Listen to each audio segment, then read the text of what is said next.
Are you on already? Just got on. Because I don't want to talk if you're on. Yeah, no, I'm on. All good. All right. Good morning. We have Janet on Zoom. And let's see. Let me get hello. Hi. Yeah, we just got back Hi. from the gym. Didn't have time to get there. No worries. And Gilia's here in my office. Okay. So we'll start with that and we'll we'll take Where's it from there. Richard? Okay, maybe he needs to watch it later. Okay. Yeah, no, it's okay. I realize 2 weeks from now I have a dentist appointment at 11 o'clock. Well, and I do too in 2 weeks. And next week I have to go to Nashville with my son to Vanderbilt, so I'll miss 2 weeks. So we'll we do what we can, right? And I think if there's a circumstance where no one shows up, Yeah. I'll maybe do like a 15-minute monologue or something like that, just to say, okay, here's a little bit of teaching, here's a little bit of stuff, and then people can look that up later. But it's I'm not gonna do an hour by myself, but I'll do. Since Celia can't come in 2 weeks, and I could change my dentist appointment just to make sure that at least one person is here. I can't, Janet, because No, I said I can. yeah, I know, but I can't because this is my second chance. I missed my dentist appointment. And I was very apologetic, but I had to reschedule. Yeah, I had to reschedule it because of my knee, but it's just a routine dentist appointment. It's no big deal. Yeah. No, mine's not. I could have it next year. Well, I'll be away in January. It doesn't matter. Anyway, well, I'll see what I can do. Anyhow. Right. Yeah, I look. Sometimes we're just all a little bit down in the mouth, and that's what happens. I actually don't know what that expression means. Down in I the don't. mouth? I actually don't know what that expression means. Somebody could Google it, but I don't know. Down in the mouth, like that was a line in Mary Poppins. In the movie Mary Poppins, somebody made a joke about being down in the mouth, and everybody was laughing. I'm like, I don't even know. It's a common expression. Yeah. Not really sure. So, all right, let me get Safaria up. That's the expression. Oops.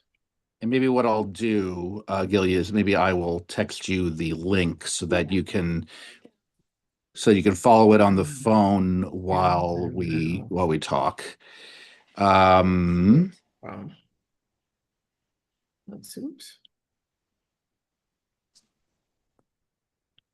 All right. So we are on, let me fix this. It's gonna come on my email or on my phone. I'm not sure if I can. I don't care which way. I have both. I just where am I looking? Let me just give me a second. I actually have to pull it up somewhere else. ChatGPT says it comes from the 17th century, and it refers to people's mouths being turned down when they're sad. I don't know. Okay. All right. So it's not like some sort of it's not like something to necessarily be horribly ashamed of, right? It's not a. Mm-mm. All right. No, not like foot and mouth disease or anything. Right. Yeah, which reminds me of one of my very favorite Dave Barry. You ever read Dave Barry? Yes.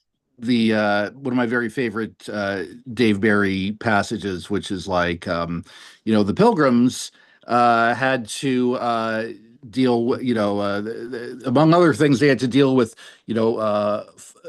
foot and mouth disease. They kept the Pilgrims' mothers kept on telling them to take their feet out of their mouths, but they wouldn't listen. Mm-hmm. All right, so okay, so I'm emailing this to you, Gilia, so that should arrive in a moment. I know for those who may be watching this on YouTube that this is riveting content right now. So but the nice thing is that you can always fast forward. I mean, you can always fast forward. through it. So, okay. All right. So where are we? We are at Siman 98. I think we brought it up briefly. I think we may have started briefly, and then we got on a tangent, which is always fine. But why don't we start at the top of this Siman? So, how do again, we're talking about concentrating while praying. Okay. So, one who prays needs to concentrate on the meaning of the words which one brings forth from one's mouth. One should consider it as if the divine presence is opposite one and remove all distracting thoughts from one until one's thought and intention remain purely about one's prayer. And if you've been in synagogues that have the expression, know before whom you stand, you've seen that. They have that in, literally in written on the walls or written on, in metal or granite, inside sanctuaries. It's one of those, phrases that I think means a lot to people. So the idea is to know before whom you stand, and imagine that person is, or imagine that not the person, but that the being of God, however you imagine that, is right there. Um, so that is one way to certainly approach things. And I think, it brings up sort of a general question of ethics, which is, are you the same person by yourself as you are in front of 1,000 people? Right? Would you act the same way when you believe no one is watching compared to if you think everybody's watching? And one of the common ways of trying to motivate people to act in as as consistently as possible is to say somebody's always watching, which I know is a very cynical way of putting it.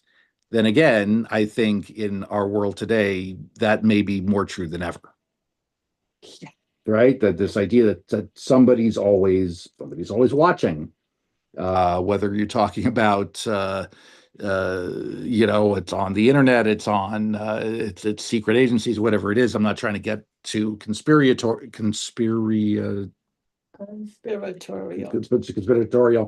but so, but it is, a good principle, right? That you are consistent, to strive to be consistent. I would counter with the idea, and I know this is more of a philosophical thought than a halachic thought necessarily, but I would argue that as human beings, we are naturally inconsistent. I think that's kind of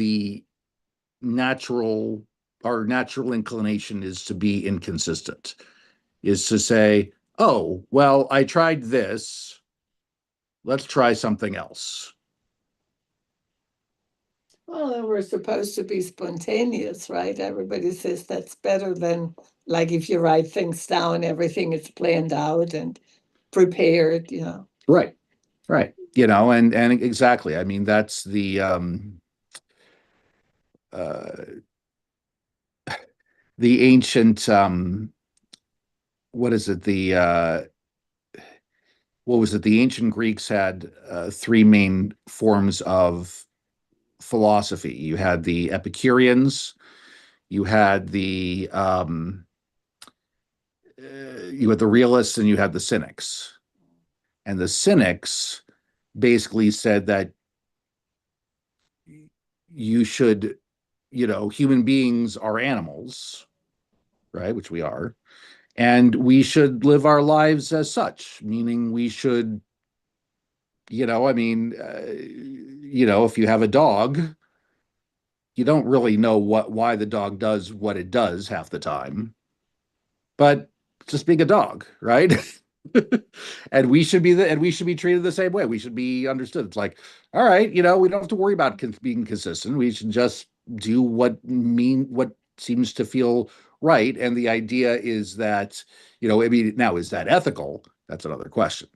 Well, and you can't do that all the time. I mean, sometimes there are circumstances that wouldn't allow it, that you do what feels natural. Right, right. And that's sort of the social, that's the social contract, right? I mean, the social contract is that you care about others that are around you, you care about their well-being, which I think is a good thing also. So, again, but I do think our natural state is that of instinct and inconsistency. And our goal should be, I mean, not necessarily absolute consistency, but to strive toward that. Okay. So anyway, that's a little bit of a little bit of thing there. And then this next part is, I mean, I do remember talking about this, if you're speaking to a king of flesh and blood and you were saying your words, beautifully and wonderfully, then how much more so must you do so before the ultimate ruler, the ultimate sovereign. And all right, I'm kind of jumping a little bit. And so did the pious ones and the men of action who would seclude themselves and concentrate on their prayers until they would transcend their corporeality and strengthen their mental power until nearly arriving at the level of prophecy. Most of us don't achieve that. Yeah, most of us don't get there, right? Most of us. Good luck with that. Yeah. No, nor should one, expect to. I do think, though, that, and I have told this story before. The story of, like, on one hand, yes, you don't have the time to meditate upon the meaning of things for hours and hours every time you pray. I mean, my goodness, you've got stuff to do. We all have stuff to do. But but if we spend no time doing that, then we're doing ourselves and certainly other people a disservice. The story I like to tell is of a Sunday morning service that I attended years ago, not here in Knoxville.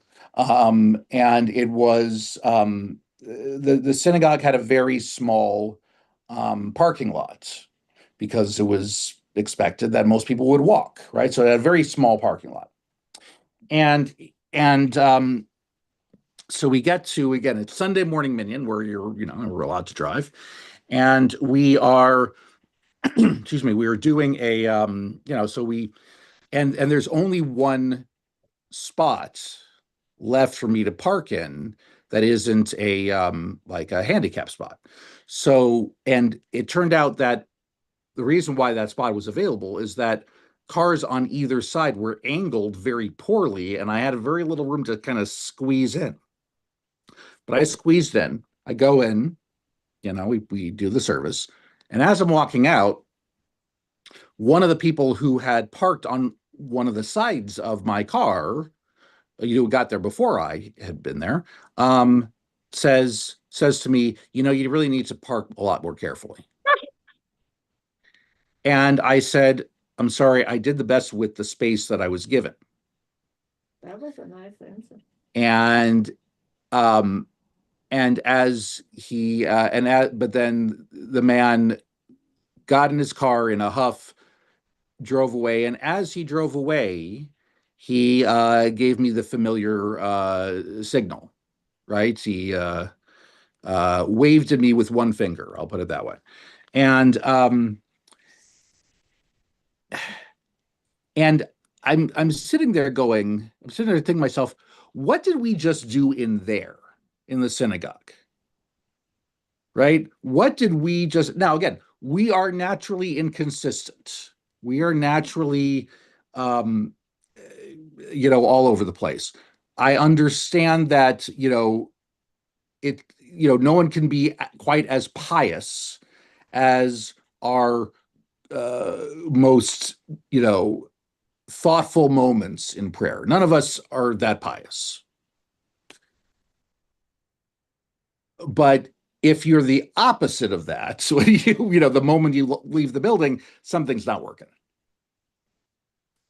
That's the way I kind of think about it. So, okay. And if another thought comes to one in the midst of prayer, one should be silent until the thought is eliminated. Again, good luck with that. But because it's tough to turn off your brain because, of course, the saying goes, right? Whatever you do, don't think of a pink elephant. Just whatever you do, like, do not imagine a pink elephant. Please, for the love of God, do not think of a pink elephant. What are you thinking about right now, right? So it's very hard to train your brain to not think of a thought. But I would say, to be fair, it is possible to train our minds, at least sometimes, to take away the most negative of our thoughts. I think it is possible to do that, to train, because, so many of us deal with negative self-talk, right? We say to ourselves, oh, we're not good enough, we're not this enough, we're if we're feeling depressed or bad about ourselves, like we sometimes we'll fall into a trap of saying very negative things about ourselves. And I think it is possible to have another voice, to develop at least another voice that says, no, no, no, don't do that, or don't listen to that bad voice. I think that is possible. To eliminate it entirely, very difficult. To resist it, I think, is possible. I think it is possible to resist it.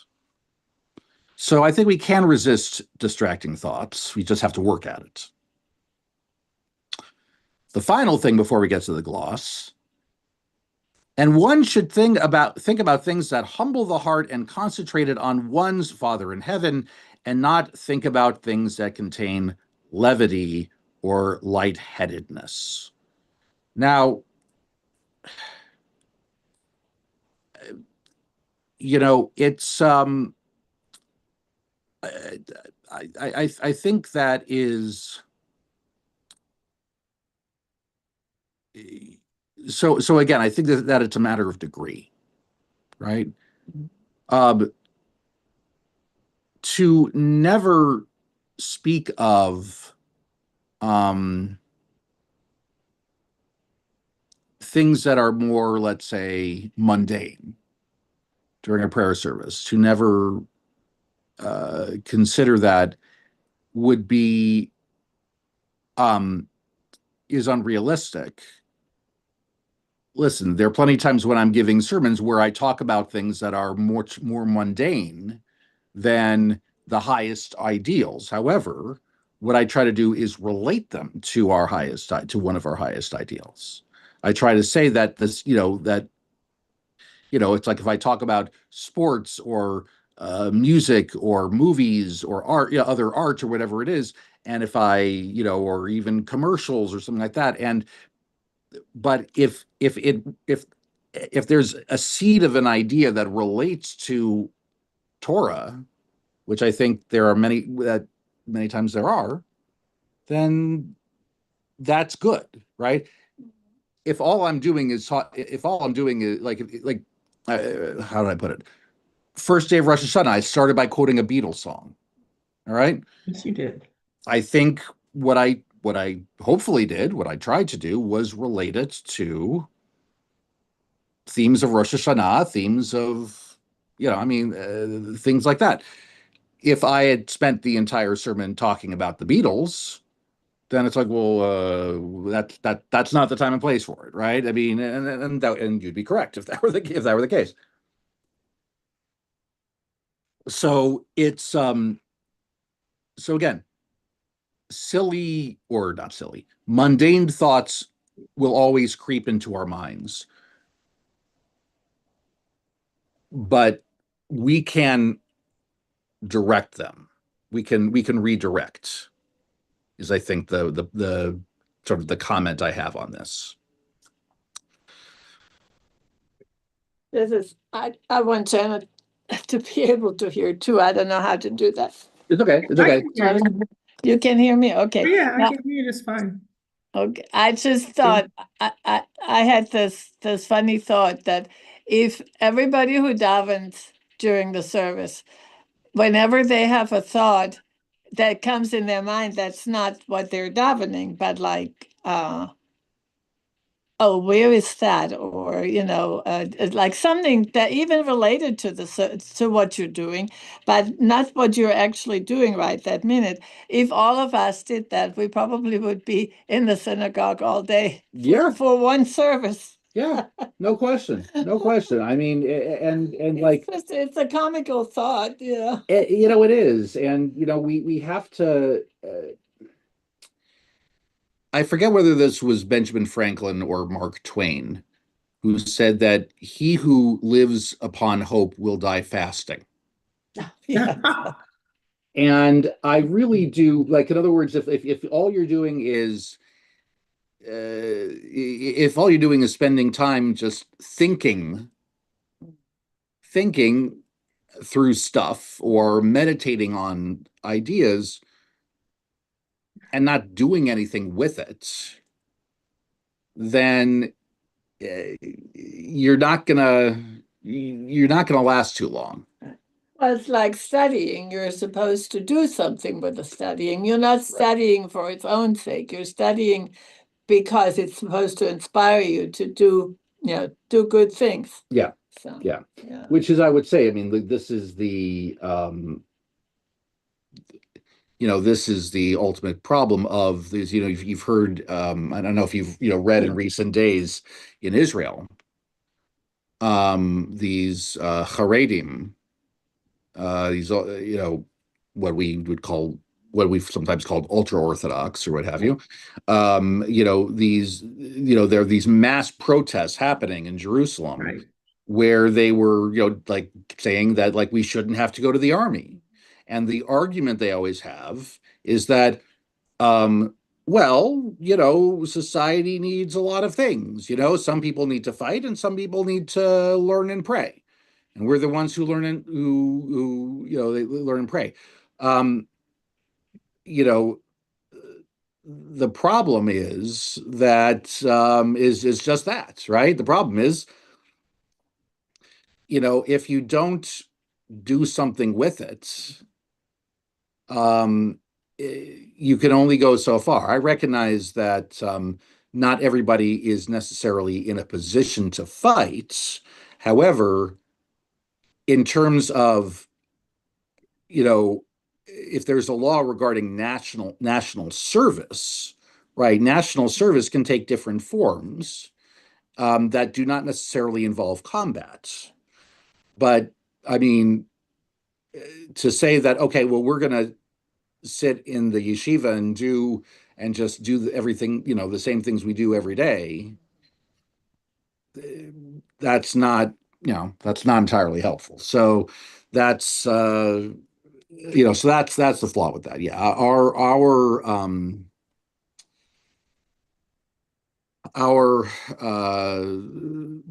We need to be able to do better than that.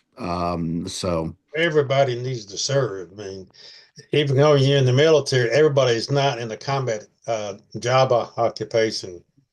I came out doing the draft, and it's either you stayed in school, or you pick what you wanted to do somewhat, or just play craps and see who's gonna draft you and what you're gonna do. Yeah, and I tried both, but there's no excuse to say, well, I can't, I have to study. Why? Somebody else has risked their life so you can study? No. I mean, if you can't pass the physical to be in the infantry, they need plenty of clerks. They need plenty of cooks. Yeah, 100%. No, I mean, like, and I think that was something that what I have read about World War II is that there were, that there was. I'm not that old. Sorry? I'm not that old. This is Vietnam era, and this is not. Sure, I'm no, not no, fair World enough. War II. Fair enough. No, but what I have read about World War II is that the war effort was, what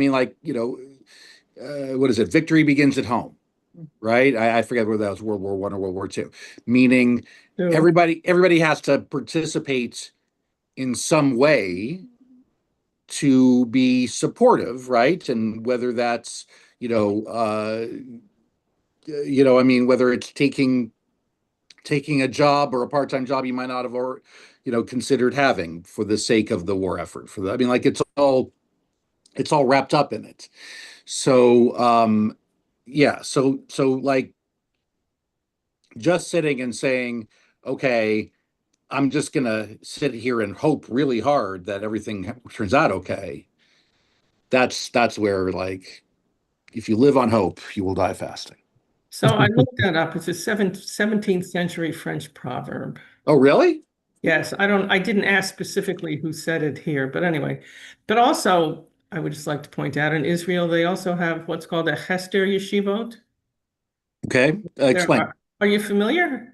Like there's one in Sderot, which is run by someone from West Hempstead who's friends with my cousins. It all gets very weird, but George discovered this when he was there in 2007 rehabbing bomb shelters, and they're soldiers and students. So they're Orthodox, they studied, but they're in the army for 5 years because they're studying when they're not needed as soldiers.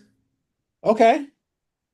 So it's like a more gradual It's like a commitment. hybrid. Yeah. Yeah. Okay. And that's great. Yeah. That's great. I Yeah. mean, and if, like, right, we need, and we need nurses, and we need, we need people to, And a tremendous number of yeah. the soldiers. I mean, there's a huge demand. I mean, ginormous demand for tzitzit for soldiers that people go and volunteer to tie. I mean, like it's one of the things. If you can't pick fruit, you tie tzitzit because so many soldiers actually, they may not technically be Orthodox, but they are religious and they pray a lot. Sure. Sure. And Yeah. many of them are wearing tzitzit under their,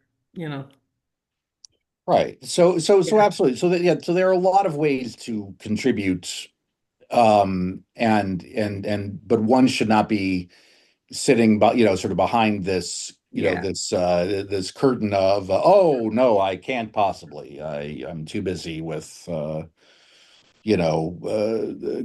contemplating. Okay, so all right, so we have a gloss, right? The gloss is, before prayer, one should think about the loftiness of God who is raised up and the lowliness of humanity, and remove all human pleasures from one's heart. Okay. Now maybe that's sort of an awkward translation and what have you. I would say that, like, remove all human pleasures from one's heart. I mean, I'm not saying, I don't think that they're trying to say that you should sit around being miserable, but it means that, like, you should not want for, like, take a little time to not want for anything, right? You should be serious.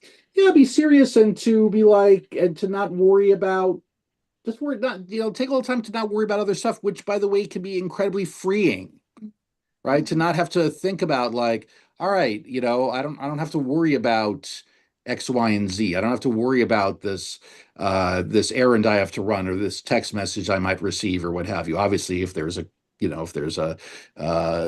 possible emergency, then that's an emergency. But beyond that, it's like, it's freeing to not have to worry about that. Now, okay, I do not endorse this next statement. It is forbidden for a person to kiss one's small children in synagogue in order to fix in one's hearts that there is no love like the love of the omnipresent who is blessed. I just will say no. I just no. I mean, Well, it's kind of complete submission, like, in Islam. I mean, you submit to God completely. right. You And submit to God, and like and it's one thing where when your kids get a little older, I mean, or I mean, where they're not really little, and they can they understand, okay, well, I need to, I want to concentrate on praying for a little bit. I want to listen to whatever it is. And it's like, that they can understand, but when they're little, they don't understand. They don't know. I mean, why it's so important. I mean, like they are by nature, I mean, they have not yet, I mean, when you're a year, 2 years, etc., like they have not yet grasped empathy in the way that we need everybody to later on. So to say that, like, to refuse to get I don't understand, is this was that part written by W.C. Fields? I don't know, but Well, some people refuse to discipline their children in synagogue. I remember my sons were little. I guess they were maybe, I don't know, 7 or 8 or at the most, and mhm. there they saw all the kids dancing around the aisles, and it wasn't dancing with the Torah at the house of the mother. And I told them to sit down and shut up. And well, the older one reluctantly uh, obeyed. The younger one, he said, "Well, I'm in synagogue. Dad's not going to do this." Oh yeah, well, we found out real quick there's an alarm on that door at the sanctuary. We took him outside, and he did a little song on the outside, which we all may not approve of spanking kids, but I was spanked and I spanked mine. And so everybody knew it wasn't a secret. So, Well, look, I mean, right, with children, there's a delicate balance. There's a delicate balance of, you know, if if we expect, on one hand, if we expect perfect comportment of our children inside the sanctuary, then I do believe that they will think, when they think of synagogue, they will think of a highly restrictive place, and usually not in a very pleasant way. If, well, the however, difference is you've got girls. If girls, I'd been a pushover. And yeah, I've been kissing them and all that stuff. Boys, I was raising boys to be men. So, but well, I've got a granddaughter now I'm helping raise. So it's like, it ain't the same. I can't deal with her the same way I did with my sons. yeah, I mean, look, I mean, kids are different from each other, right? I mean, some kids need a firmer hand, some kids need a softer touch. I would say, though, that, right, I mean, but I do acknowledge that, right, there is a point in which the where if a kid's behavior is just completely distracting to other people, that it needs to be dealt with. It needs to be, or it needs to be like, okay, let's take a break. I mean, I remember this couple in the synagogue where I was an assistant rabbi in New Jersey, where they believed very strongly in bringing their young girls, into the sanctuary. That was important to them, and inevitably, 2 or 3 times every Saturday morning, one of the girls started to get all fussy, and and whatever. It's like, okay, let's go. All right, well, taking you out, taking you out. All right, and then and like they sort of they basically worked with them to sort of train them to sit nicely in synagogue, later on. And there is, so, and I think as a synagogue, you have to put up with, as a congregation, as long as the parents are not letting things get too out of hand, you have to put up with, some commotion. You have to put up with some commotion, because frankly, there are plenty of adults who provide some degrees of commotion themselves, So like, I mean, it's not like the kids are the only source of it. But yeah, you have to be able to allow for some growing pains, literally and figuratively, in all this.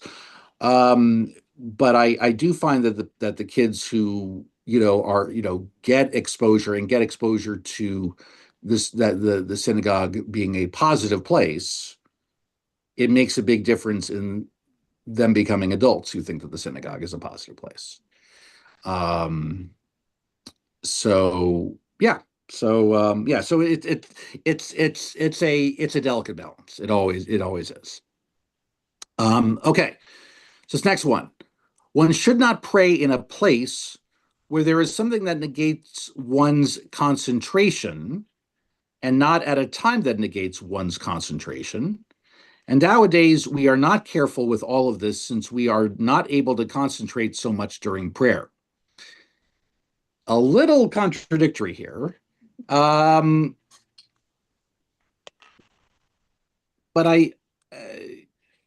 look, I remember reading, and I may have mentioned this at some point, that there was some commentator who said, "What is the best seat in the synagogue?"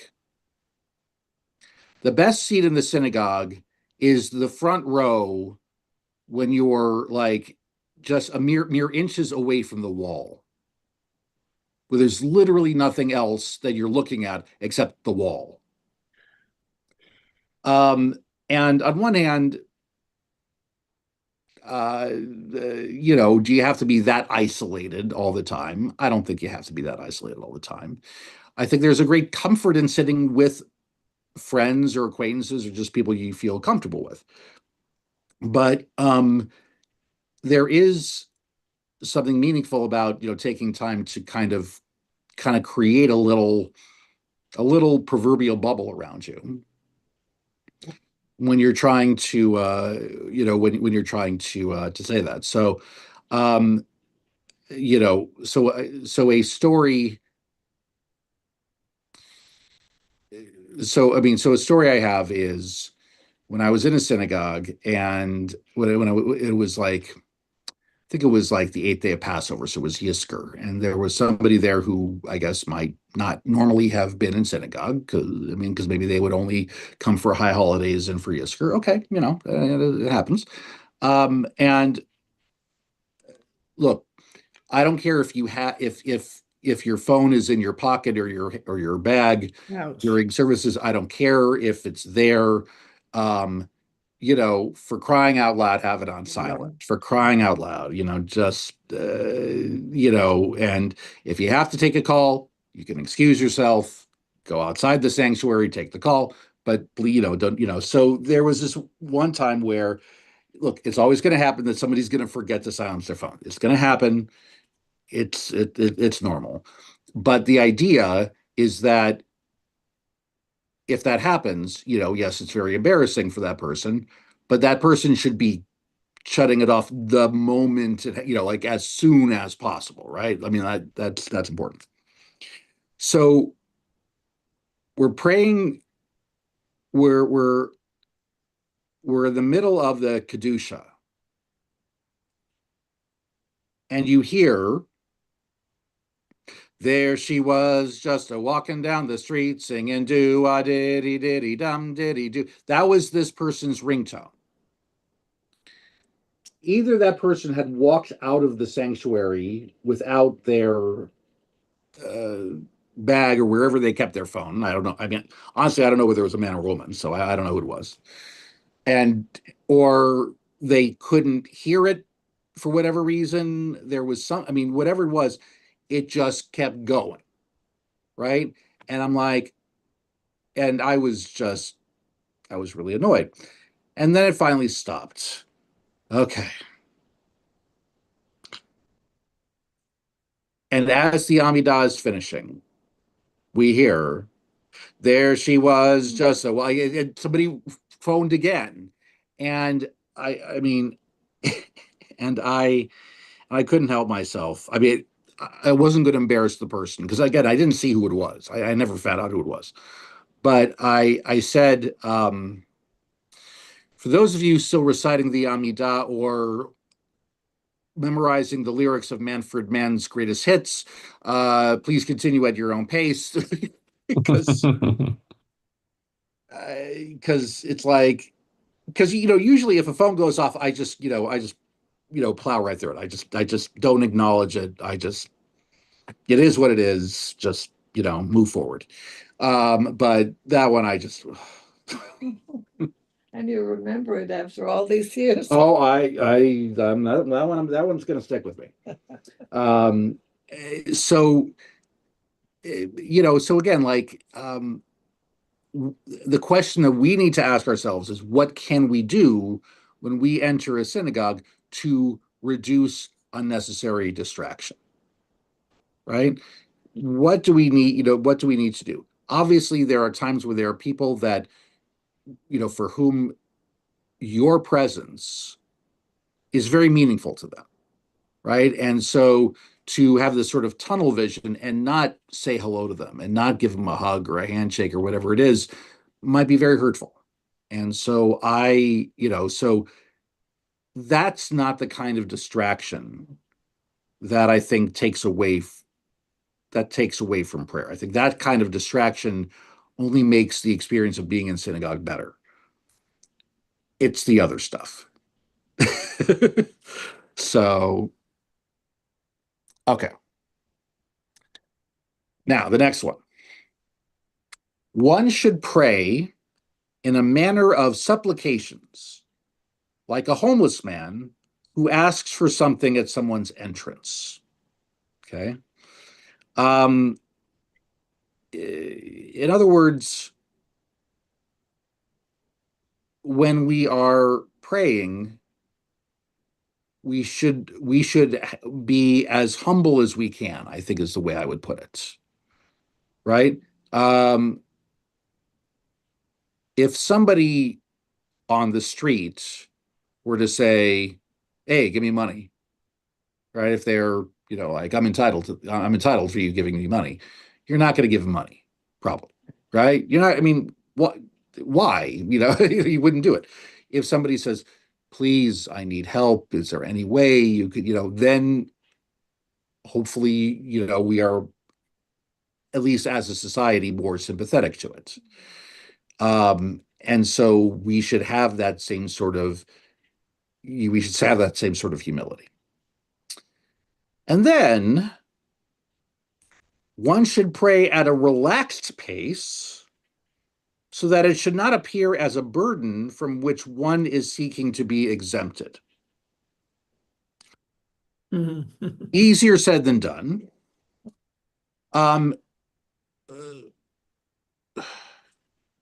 As somebody who leads prayers frequently, I do tend to go fast. Part of the reason I do is just that's my natural pace of things.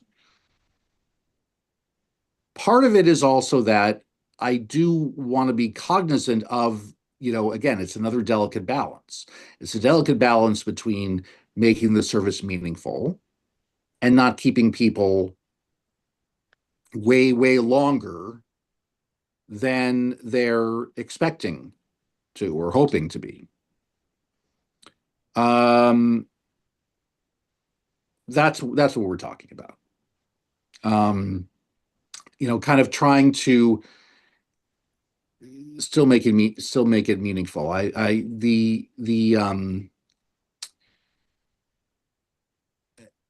think everybody has their limit in terms of, there are times where it's like, okay, the 15th time you've done Kaddish Shalem, you're like, okay. I think that's natural. That can be normal to run out of, to run out of inspiration. But it can be a lot. But yeah, you don't want to make it seem like, okay, fine, like that's you shouldn't be giving off that energy. Yeah, we do have different paces in the congregation We do. by our leaders. We do. But I would also say that, like, honestly, there, like, if somebody is leading really, really, really slowly, right? I mean, there's a limit to which people will have patience, right? I mean, like, so you want to have, everybody's going to have like a different feeling of what is an appropriate amount. You just don't want it to the point where, like, I mean, you just don't want it to the point where whether you're going too fast or too slow, it's like, I mean, and by the way, like, you can go slowly. There's a difference between going slowly and going slowly to show off, right? Like, in other words, there are people who just drag a prayer out because they are, listen to my beautiful voice and listen to, like, where it's a very, It's about them.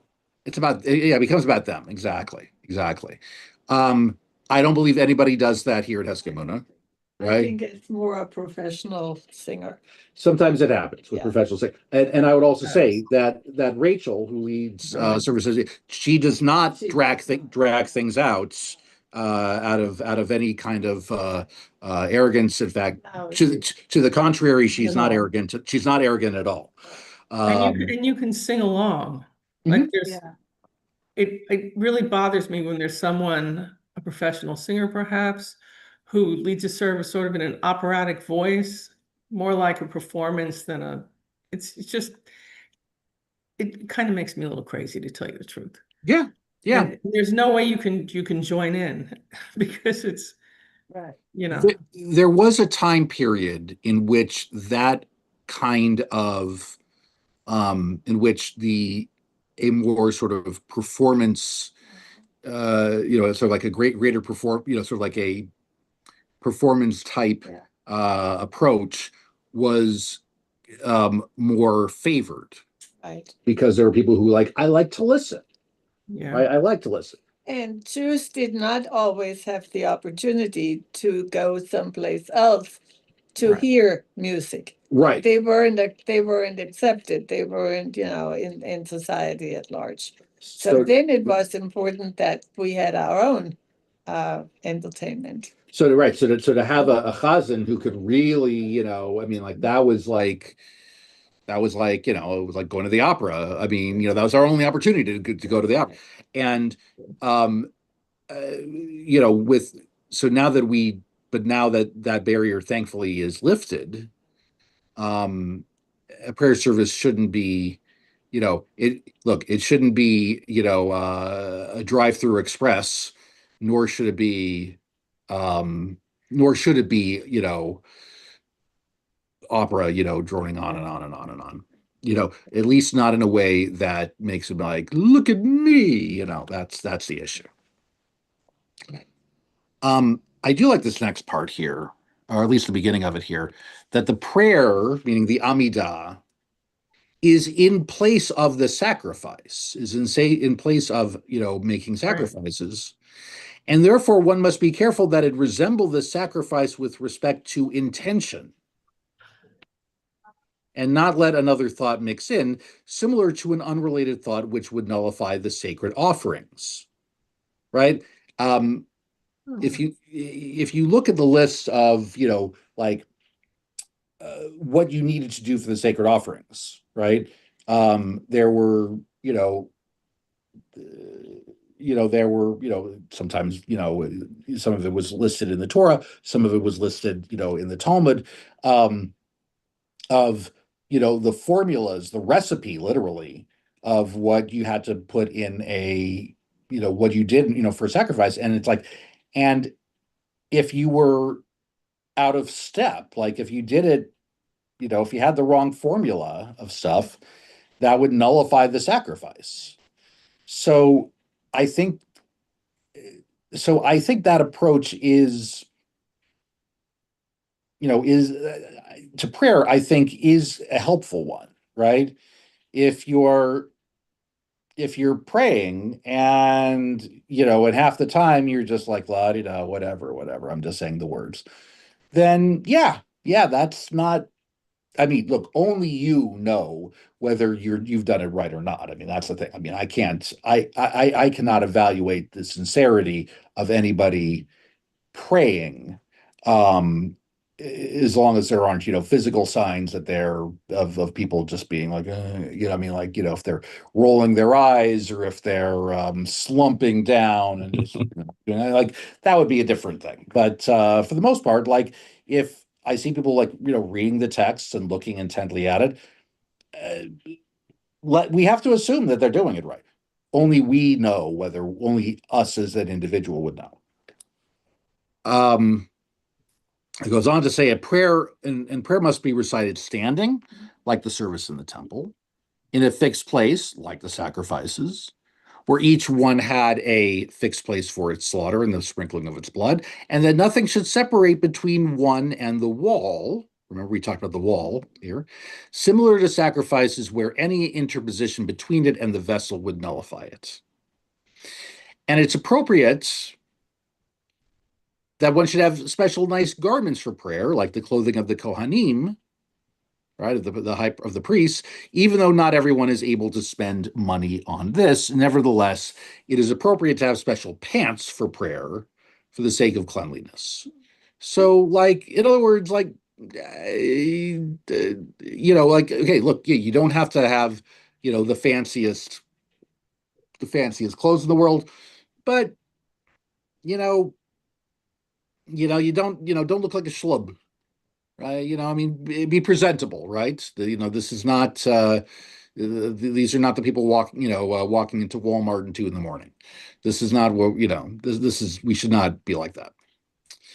Also nice, it reminds us why we call the Amida the standing prayer. Right, exactly. Yeah, I mean, so it's like we stand at attention, is the idea. Exactly. Just got a couple minutes left. We'll just finish this section. One should not think it is fitting that the Holy One who is blessed should fulfill my requests, since I concentrated well during prayer. Right? Like, in other words, okay, if I'm totally in it, then my wish is going to come true, if you will, right? Because on the contrary, this recalls a person's sins, since by doing so, they scrutinize one's deeds to say one's merits are certain. Rather, one should think that the Holy One who is blessed will fulfill one's requests because of God's kindness.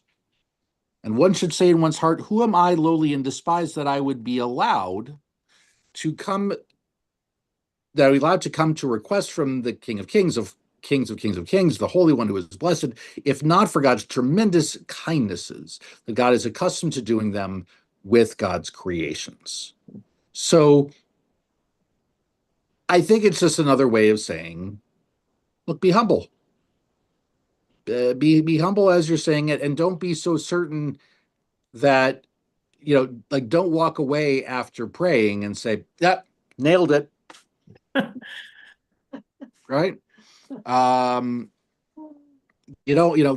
not okay. All right, so I think this is a good stopping place, and we will reconvene 11:30 next Wednesday. So, and as always, like, if you can't make it at a particular time, if you're not able to make it the whole time, obviously we are live streaming this on YouTube. You can always look back, and if you miss anything, so it's all good. Thank you. All right, have a good day, everybody.